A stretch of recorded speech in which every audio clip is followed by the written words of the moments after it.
بھی انبیاء اور رسول کو مبعوث فرمایا، وہ تمام انبیاء اور رسول ایک دوسرے میں الگ الگ فضیلت اور مرتبے پر فائز تھے۔ کچھ انبیاء کرام اللہ رب العالمین نے ایسے بھی دنیا میں مبعوث فرمائے ہیں کہ جنہیں اللہ تعالیٰ نے دوسرے نبیوں کی بنسبت زیادہ عزت، مقام اور ممتاز رکھا ہے۔ انہی میں سے ایک جد الانبیاء سیدنا ابراہیم علیہ السلام کی اولاد میں سے سیدنا اسماعیل علیہ السلام ہمیں عطا کیے۔ ان کا مختصر سا تعارف کچھ یوں ہے کہ یہ آپ کی ہاجرہ جو زوجہ ہے ان کے بطن سے ہیں۔ حضرت ابراہیم علیہ السلام نے 86 سال کی عمر میں اللہ رب العالمین سے یہ دعا کی تھی کہ اللہ مجھے اولاد عطا فرما۔ آپ کی اولاد حضرت اسماعیل علیہ السلام اس دعا کے نتیجے میں اللہ تعالیٰ نے آپ کو عطا فرمائے۔ کچھ عرصے بعد اللہ تعالیٰ کی طرف سے پیغام آیا کہ آپ اپنی بیوی ہاجرہ کو اور اپنے بیٹے اسماعیل کو لے کر ایک ایسی وادی میں چلے جائیں جہاں صرف خشک پہاڑ ہوں، دور دور تک کوئی اور نہ ہو، جھاڑیاں ہوں، وہاں چھوڑ کر آ جائیں۔ حضرت ابراہیم علیہ السلام کی یہ بہت بڑی ایک قربانی تھی، اللہ کے حکم پر اپنی بیوی اور بچے کو ایک ایسی جگہ پر چھوڑ کر آنا۔ پھر اللہ تعالیٰ نے سیدنا اسماعیل علیہ السلام کی بدولت ہمیں زمزم کا چشمہ عطا فرمایا۔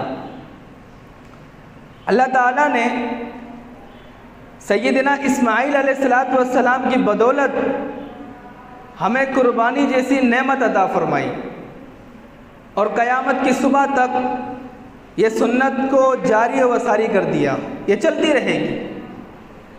پھر اللہ تعالیٰ نے اپنے نبی ابراہیم کو حکم دیا کہ آپ اپنے بیٹے اسماعیل کو اپنے ساتھ رکھیں اور بیت اللہ کی تعمیر فرمائیں۔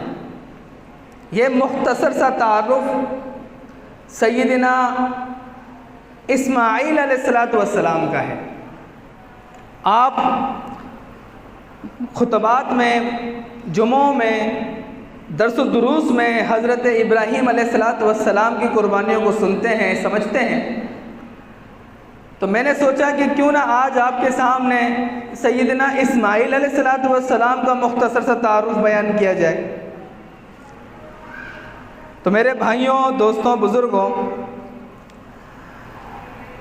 حضرت ابو ہریرہ رضی اللہ تعالی عنہ ایک روایت بیان کرتے ہیں، نبی علیہ السلام نے فرمایا، ابراہیم علیہ السلام نے اپنی زندگی میں 3 مرتبہ توریہ بولا تھا۔ توریہ کا مطلب ہوتا ہے جھوٹ بولنا۔ نبی جھوٹ نہیں بولتے، لیکن ابراہیم علیہ السلام نے اپنی زبان سے 3 مرتبہ ایسا لفظ استعمال کیا تھا جو بطور دکھنے میں جھوٹ ہے، لیکن اگر اس کے پس پشت جاتے ہیں، اس کا پس منظر دیکھتے ہیں تو ان کا بولنا اللہ کے لیے تھا، بظاہر اپنی ذات کے لیے نہیں تھا۔ علماء کرام نے ان الفاظوں کی جو وضاحت کی ہے نا، وہ یہ بتا کر سمجھا کر کی ہے کہ ابراہیم علیہ السلام نے جو جھوٹ بولا تھا وہ صرف اپنے رب کی خاطر بولا تھا، اپنی ذات کی خاطر نہیں بولا تھا۔ وہ کس طرح؟ نمبر 1، پورا کنبہ، پورا قبیلہ میلے میں جا رہے ہیں۔ ابراہیم کو دعوت دی کہ آپ بھی نوجوان ہیں، آپ بھی ہمارے ساتھ میلے میں چلیں۔ سال میں 1 مرتبہ میلہ لگتا ہے، جس طرح آج بھی گاؤں دیہات میں لگتے ہیں، آپ بھی ہمارے ساتھ میلے پہ چلیں نا۔ ابراہیم علیہ السلام نے اس موقع پر جو الفاظ کہے تھے وہ کہا تھا کہ انی سقیم، میں بیمار ہوں، میری طبیعت ٹھیک نہیں ہے، میں تمہارے ساتھ نہیں جا سکتا۔ علماء کرام نے اس کی تفسیر میں جو بات واضح کی ہے وہ یہ ہے کہ ان کی بیماری جسمانی نہیں تھی، روحانی اور عقیدے کی بیماری تھی۔ تم مشرک ہو، تم یہاں جو ہے وہ بتوں کی پوجا کرتے ہو، عبادت کرتے ہو، سجدہ ریز ہو جاتے ہو، وہاں تو تم جو کچھ کرو گے میری طبیعت ان کو برداشت نہیں کر سکے گی، لہٰذا میری طبیعت ہی ٹھیک نہیں ہے۔ اللہ رب العالمین کی خاطر ابراہیم علیہ السلام نے پہلا جھوٹ بولا تھا، اور دوسرا جھوٹ جب یہ سارے چلے گئے، ابراہیم علیہ السلام بت خانے میں گئے اور جتنے بھی بت تھے، چھوٹے چھوٹے جتنے بھی بت تھے، ان سب کو توڑ پھوڑ دیا، کلہاڑا ہاتھ میں لیا، کسی کا ناک کاٹ دیا، کسی کا کان کاٹ دیا، کسی کا ہاتھ، بہرحال کوئی بت ثابت نہیں چھوڑا، جتنے بت تھے سب کے ساتھ کوئی نہ کوئی سلوک ضرور کیا، لیکن ان کا جو سب سے بڑا بت تھا کلہاڑا اس کے ہاتھ میں رکھ دیا، اس کو کچھ نہیں کیا۔ کنبے والے واپس آئے، قبیلے والے، ان کا یہ ایک عقیدہ ہوتا تھا، جب وہ میلے سے واپس آتے تھے، کام کاج سے واپس آتے تھے، سب سے پہلے بت خانے میں جا کر عبادت کرتے، پھر اپنے گھروں کو لوٹتے تھے۔ جب عبادت خانے میں پہنچے تو کیا دیکھا کہ بھئی یہاں تو ستیہ ناش ہوا ہے، یہ کس نے کیا؟ ہاں جی، وہ ایک نوجوان ہے، نام اس کا ابراہیم ہے، وہ ان کے خلاف باتیں کرتا ہے، وہ ہمارے ساتھ میلے میں بھی نہیں تھا، اس کا کام ہو سکتا ہے۔ اس کو بلایا گیا، ہاں جی بتاؤ یہ کام تم نے کیا ہے؟ اب ابراہیم علیہ السلام نے اس موقع پر یہ فرمایا تھا، بل فعلہ کبیرہم ھذا فاسألوہم ان کانوا ینطقون، اور جس کے ہاتھ میں کلہاڑا ہے تم اس سے کیوں نہیں پوچھتے؟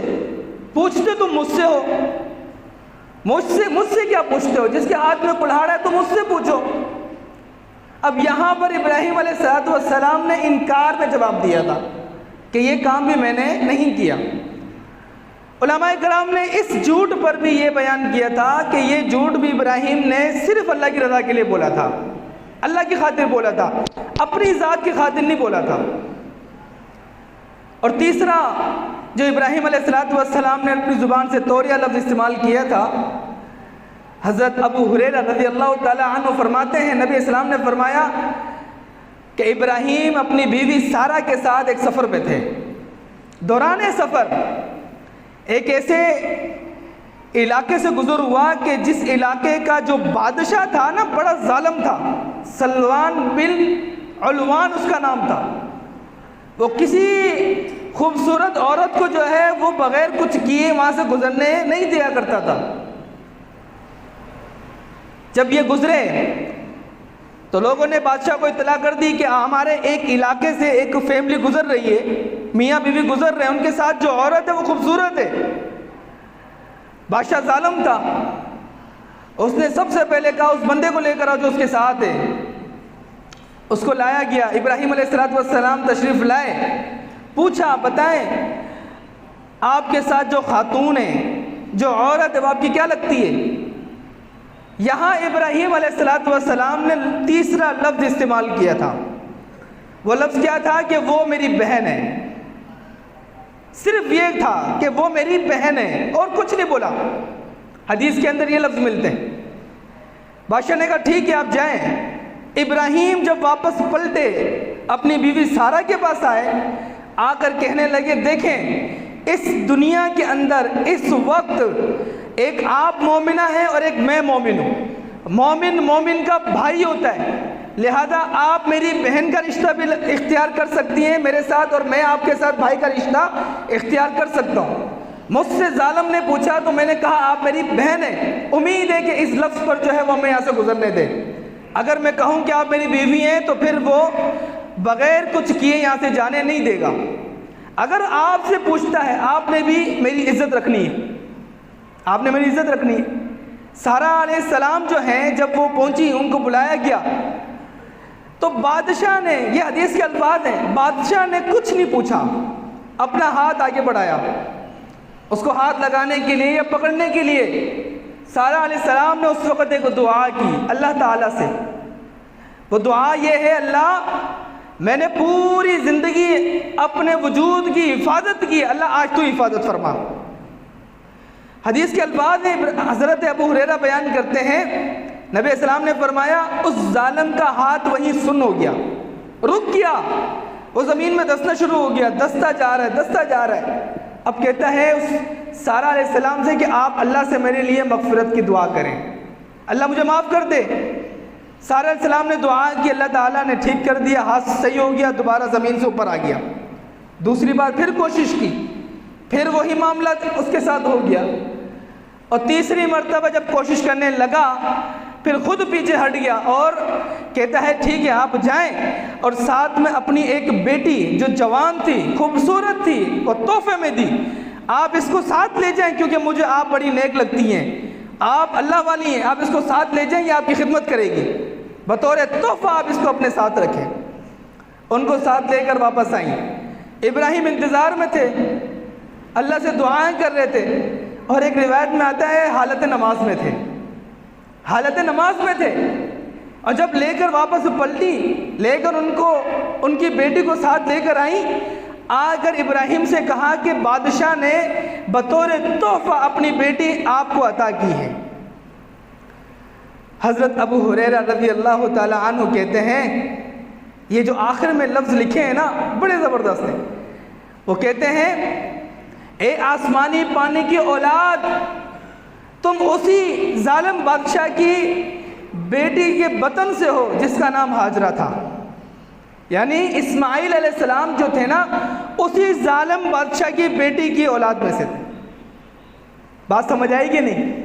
حضرت ابراہیم علیہ السلام نے پھر ان سے نکاح کیا، اور روایت میں آتا ہے ابراہیم علیہ السلام عراق چلے گئے، وہاں سے ہوتے ہوئے مصر آئے، پھر مصر سے فلسطین پہنچے، جس جگہ فلسطین میں پڑاؤ ڈالا تھا اس جگہ کا نام تھا الخلیل۔ آج فلسطین کے اندر اس جگہ پر ایک مسجد تعمیر ہے، جس مسجد کا نام بھی ابراہیم علیہ السلام کے نام پر موسوم ہے۔ وہاں ابراہیم نے پڑاؤ ڈالا، اللہ سے دعا کرتے ہیں رب ہب لی من الصالحین۔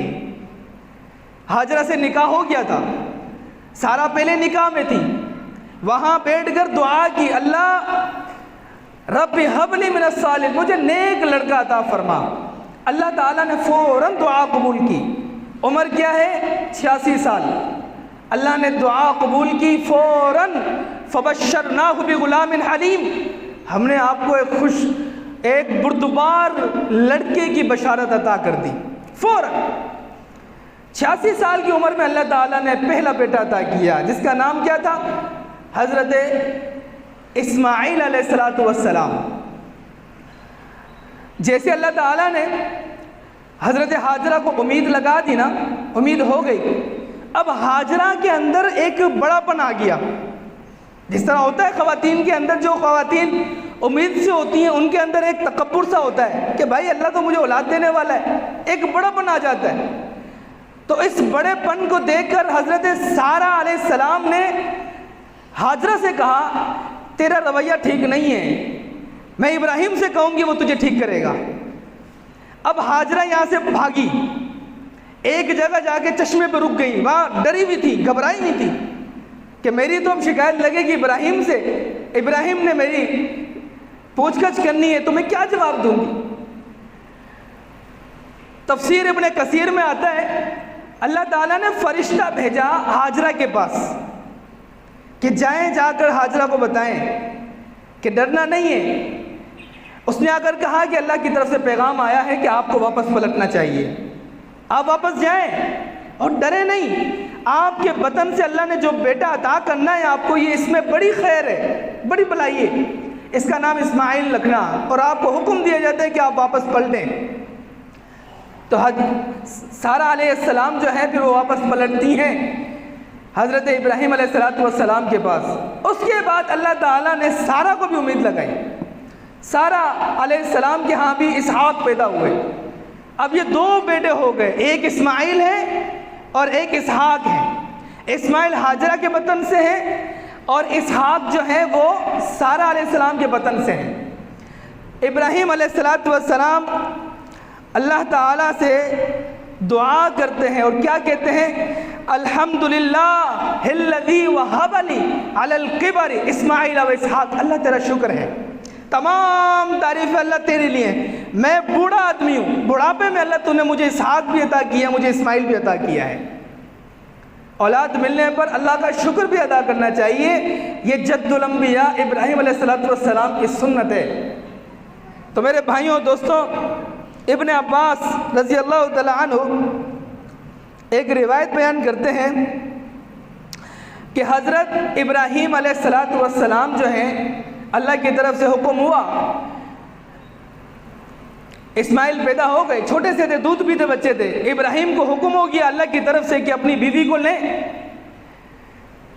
اور اس چھوٹے معصوم جو بچہ ہے گود میں اس کو لیں، پہاڑی علاقے میں چلے جائیں، جہاں میرا حکم ہے وہاں جا کر ان کو چھوڑ کر آ جائیں۔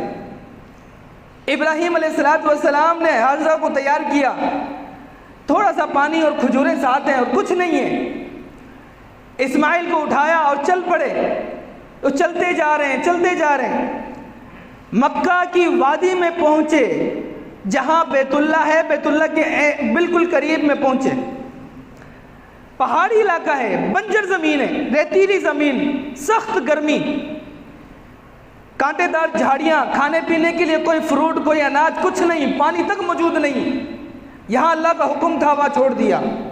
ابراہیم پلٹ گئے، حاجرہ بھاگی پیچھے، ابراہیم کہاں جا رہے ہو؟ بتایا تک نہیں ہے کہ میں کہاں لے کے جاتا ہوں، چھوڑ دیا۔ ابراہیم علیہ السلام جب پلٹے، حاجرہ پیچھے بھاگی، کہاں جا رہے ہیں؟ ہمیں پوچھتے تک نہیں ہے، دیکھتے تک نہیں ہے، مڑ کر تو دیکھیں کس کے آسرے پہ چھوڑ کے جا رہے ہیں۔ حاجرہ خود پوچھتی ہیں کیا آپ ہمیں اللہ کے آسرے پہ چھوڑ کے جا رہے ہیں؟ ابراہیم علیہ السلام نے ہاں میں سر ملا دیا، ہاں میں اللہ تعالیٰ کے آسرے پہ تمہیں چھوڑ کے جا رہا ہوں۔ حاجرہ علیہ السلام نے کہا ٹھیک ہے، پھر آپ کی ضرورت نہیں ہے، میرے لیے ہمارا اللہ کافی ہے، ہم اللہ کے سہارے رہ لیں گے، ہمیں آپ کی ضرورت نہیں ہے، آپ جانا چاہتے ہیں جائیں۔ ابراہیم علیہ السلام چلے گئے۔ ابن عباس رضی اللہ تعالیٰ عنہ اس روایت کو بیان کر رہے ہیں، وہ کہتے ہیں تھوڑا سا پانی تھا، کھجوریں تھی، کھا لی، ختم ہو گیا، پیاس بڑی شدت کی لگی ہوئی ہے، بچہ بھی تڑپ رہا ہے۔ حاجرہ اٹھی تلاش کرنے کے لیے، شاید کوئی قافلہ گزر رہا ہو، میں اس کو آواز دوں، اس سے پانی طلب کر لوں۔ ایک پہاڑی پہ بھاگی جس کو کہا جاتا ہے صفا، وہاں سے واپس پلٹی، دوسری پہ بھاگی جس کو کہا جاتا ہے مروہ، پھر واپس آئی، دل میں خیال آیا بچے کی کیا کنڈیشن ہے، بچے کے پاس آئی تو بچہ بھی تڑپ رہا ہے، بھوک اور پیاس سے قرار نہیں آ رہا، چین نہیں آ رہا، پھر پہاڑی پہ بھاگی، 7 چکر پورے کیے۔ میرے بھائیوں، بتانے کا مقصد یہ ہے، یہ حاجرہ کون تھی؟ اس ظالم کی بیٹی تھی نا، سلمان بن ملوان کی، اس ظالم کی بیٹی تھی حاجرہ، بھاگ رہی ہیں اللہ کے حکم سے اپنے بیٹے کو پانی پلانے کے لیے، صفا اور مروہ کے چکر لگا رہی ہیں۔ اللہ کو اتنے پسند آئے، اللہ تعالیٰ نے حج اور عمرے کا رکن قرار دے دیا، اس کے بغیر آپ نہ عمرہ کر سکتے نہ حج کر سکتے، اتنے پسند آئے۔ ایک آواز آئی، 7 چکر پورے ہوئے، مروہ کی پہاڑی پہ ہیں، آواز آئی، بھاگتی ہوئی اپنے بچے کے قریب آئی، آواز اللہ کی طرف سے تھی، ایک فرشتہ وہاں موجود تھا لیکن دکھائی نہیں دے رہا تھا، وہاں موجود تھا دکھائی نہیں دے رہا تھا۔ فرشتے نے کہا آپ پریشان مت ہوئیں، گھبرائیں نہیں، اللہ تعالیٰ معاملہ اچھا کرے گا۔ ابراہیم علیہ السلام چھوٹے سے معصوم ہے، بچہ روتا ہے تو اپنے ایڑیاں نیچے مارتا ہے زمین پہ، تو اللہ تعالیٰ نے اسی کی بدولت ایک چشمہ جاری کر دیا جس کو کہا جاتا ہے زمزم، اسی کی بدولت۔ اور ایک روایت میں آتا ہے کہ اسماعیل علیہ السلام کے پاس جو فرشتہ موجود تھا، اس فرشتے نے اپنا پر زمین پہ مارا تھا، اور جس پر سے جو ہے اللہ تعالیٰ نے وہ چشمہ ظاہر کیا تھا۔ بہرحال تھا انہی کے نتیجے سے نکلا نا یہ زمزم۔ تو سیدہ حاجرہ علیہ السلام نے کیا کیا، اس پانی کو جمع کرنے کے لیے جو ہے وہ سائڈوں میں مٹی رکھ دی تاکہ کہیں ایسا نہ ہو یہ بہہ جائے اور ہمیں ملے نہ۔ ابو ہریرہ رضی اللہ تعالیٰ عنہ وہ کہتے ہیں نبی اسلام نے فرمایا کہ اگر ہاجرہ علیہ السلام اس پانی کو اکٹھا نہ کرتی، جمع نہ کرتی، سائڈوں میں مٹی نہ بناتی، اس کو بہنے دیتی، اللہ کے رسول نے فرمایا آج وہ ایک نہر کی شکل اختیار کر چکا ہوتا۔ زمزم کا پانی ایک نہر ہوتی جو پورے مکہ میں چلتی، لیکن انہوں نے اکٹھا کیا۔ ایک قبیلہ گزرا دور دراز سے، انہوں نے دیکھا کہ کچھ پرندے اوپر گھوم رہے ہیں، اندازہ لگایا کہ یہاں پانی موجود ہے تو پرندے بھی ہیں، قاصد بھیجا تلاش کرو، دیکھا پانی بھی ہے، قاصد واپس آئے، آ کر بتایا پورا قبیلہ ادھر آ گیا۔ اس قبیلے کا نام تھا جرہم، جرہم قبیلہ تھا یہ پورا۔ انہوں نے کہا مائی اگر آپ اجازت دیں تو کیا ہم یہاں پراؤ ڈال سکتے ہیں؟ کہا جی ڈال سکتے ہیں، اگر آپ اجازت دیں ہم پانی استعمال کر سکتے ہیں؟ کہا کر سکتے ہو لیکن اس پر قبضہ نہیں کر سکتے، یہ سب کے لیے، جو مسافر ہوگا سب کے لیے پانی ہے۔ وہاں رہے، وہ ایک قبیلہ آباد ہو گیا، ایک کنبہ بن گیا۔ یہ خالص عربی لوگ تھے۔ حضرت اسماعیل علیہ السلام انہی کے درمیان میں پرورش پاتے ہیں، بڑے ہوتے گئے۔ روایت میں آتا ہے کہ حضرت اسماعیل علیہ السلام نے انہی کے قبیلے کی ایک لڑکی سے شادی بھی کی۔ ابراہیم علیہ السلام پھر واپس پلٹتے ہیں۔ آپ اندازہ لگا رہے ہیں کتنے عرصے بعد، کتنا ٹائم اسپین ہو گیا، کتنا ٹائم گزر گیا۔ اب ابراہیم علیہ السلام اپنی بیوی سارہ سے کہتے ہیں میں اپنی دوسری فیملی کو ملنے جا رہا ہوں۔ اب واپس پلٹے تو آ کر کیا کہتے ہیں اپنے بیٹے کو، انی ارا فی المنام انی اذبحک فانظر ماذا تری، میں نے خواب دیکھا ہے کہ بیٹا میں تجھے ذبح کر رہا ہوں۔ بیٹا کتنا پرتبار تھا، یہ نہیں کہا کہ ابا اتنے عرصے بعد آج آئے ہو اور آ کر یہی کہتے ہو کہ میری گردن پہ چھری چلانے آئے ہو۔ نہیں، بیٹا بھی نبی تھا۔ بیٹے نے جب سنا تو فوراً کیا کہتا ہے، افعل ما تؤمر، ابا جان جو حکم آ گیا ہے کر گزریے، کوئی ہیلا نہیں، کوئی بہانہ نہیں، کوئی عذر نہیں، کوئی سوال نہیں، آپ کو جو اللہ نے حکم دیا آپ کر گزریے۔ اللہ تعالیٰ کے حکم پر ابراہیم علیہ السلام نے زمین پہ لٹا دیا،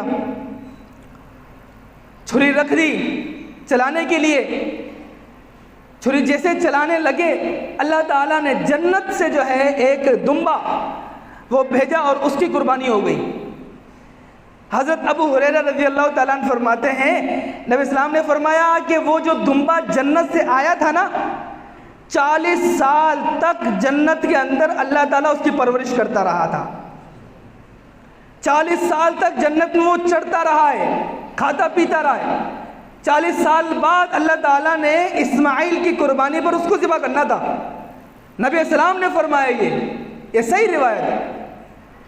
اس کے بعد ابراہیم علیہ السلام اس فیملی کو چھوڑ کر واپس پلٹ گئے، پھر آئے کافی عرصے بعد جب اسماعیل علیہ السلام جوان ہو چکے تھے، بالکل جوان، تب واپس پلٹے اور آ کر کیا کہتے ہیں، مجھے اللہ نے حکم دیا ہے کہ میں اللہ تعالیٰ کے گھر کی تعمیر کروں، آپ میرے ساتھ میرے معاون ہوں گے۔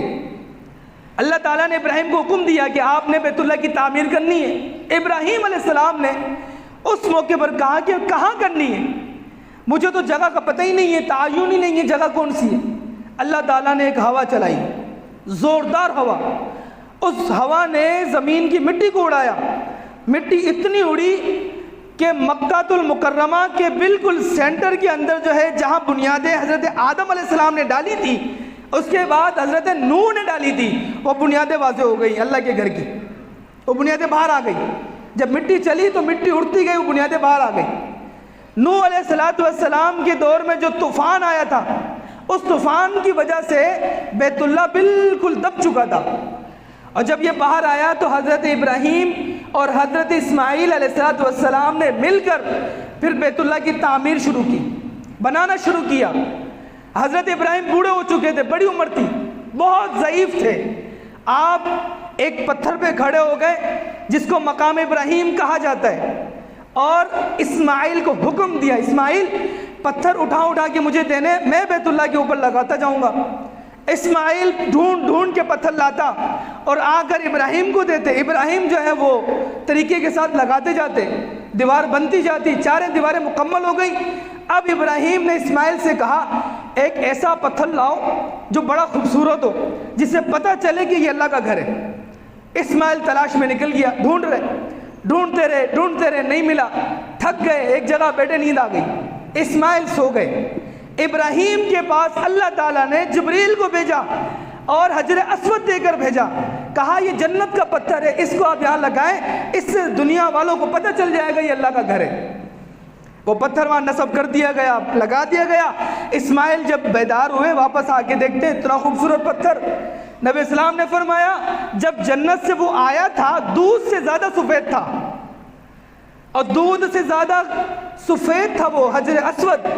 اور حجر اسود کی ایک خاصیت ہے، جو اس کا بوسہ لیتا ہے وہ اس کے گناہ چوس لیتا ہے، اس کے گناہوں کو چوس لیتا ہے۔ اللہ کے حبیب علیہ السلام نے فرمایا لوگوں کی گناہ چوس کر جو ہے حجر اسود کالا ہو چکا ہے، لیکن تھا یہ دودھ سے زیادہ سفید اور گورا۔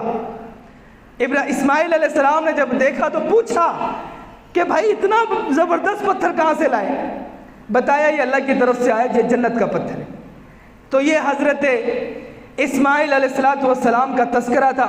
اللہ تعالی ہمیں عمل کرنے کی توفیق عطا فرمائے۔ وآخر دعوانا الحمدللہ رب العالمین۔